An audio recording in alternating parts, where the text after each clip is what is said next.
What's going on, guys? Hope you're all doing well. Now for today's video, I wanted to talk about that animatronic Godzilla that was used in the 1984 comeback movie I recently did a video on. When it comes to special effects, we all know that Toho usually likes to use old school man in a rubber suit methods, but this time they wanted to go for something way different.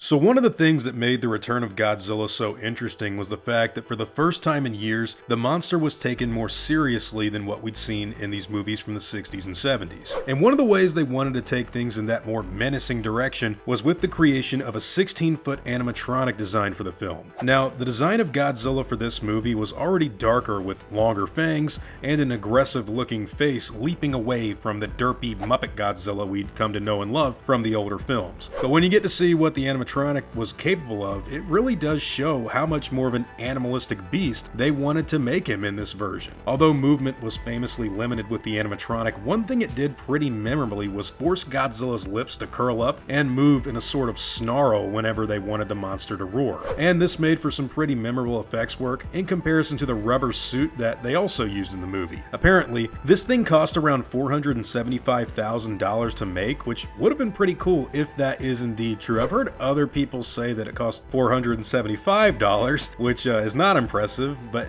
either way, I'm used to seeing giant animatronics from the works of Stan Winston's effects shop, like of course all of the dinosaurs from the Jurassic Park series, but this smaller and older creature design is equally as impressive once you note that it originates from the actual Godzilla studio in Japan, where they do things really differently, and honestly, it just looks really cool for the 80s. This effect has been named the CYBOT Godzilla by people, and I think that's kind of a fun differentiation to have when comparing it to that rubber suit used in the same movie. Toho put this thing in a few festivals after the release of the 1984 film, and it's kind of caught on a bit of a popularity of its own, even independent from that movie's initial release, which makes a lot of sense because here in America, they apparently cut out most of its scenes for the Raymond Burr cut of the movie titled Godzilla 1985. I have no idea why they did that, but to tell you the truth, I think it should have been used even more in the Japanese cut as well. I haven't seen Godzilla 1985 in years. I used to own a VHS of it growing up. I had the box set where you line them all up and it's got that poster of Godzilla roaring in the front, but it's kind of hard to find on DVD and Blu-rays, so yeah, why'd you cut out all those scenes, man? Those were cool. Anyways, as long as you film them right, animatronic effects can be some of the most effective and valuable assets to any monster movie's film crew, and what I think sets this CYBOT Godzilla apart from the rest of its series is the fact that it went unused and left aside for the entire duration of the Godzilla series after its debut. So even though this same monster appeared in multiple sequels following the 1984 film, the animatronic never made a comeback in the series. Of course, they did change the look of Godzilla for their rubber suits starting in 1989, which I personally think looks even cooler. They still never brought back this 1984 robot, nor did they even attempt to make another animatronic for those films, instead abandoning stop motion effects that they were going to use in versus Biollante and going full-on old-school guy in a rubber suit for the rest of the series. Not until the production of something like the 1998 Roland Emmerich remake did we get a new Godzilla animatronic similar to this, which I personally think is kind of a bummer because these kinds of effects always help monster movies as long as they're filmed right. I mean, you go back to Jurassic Park and the Lost World, those dinosaurs for the most part, not always, I'll be honest, but for the most part, they look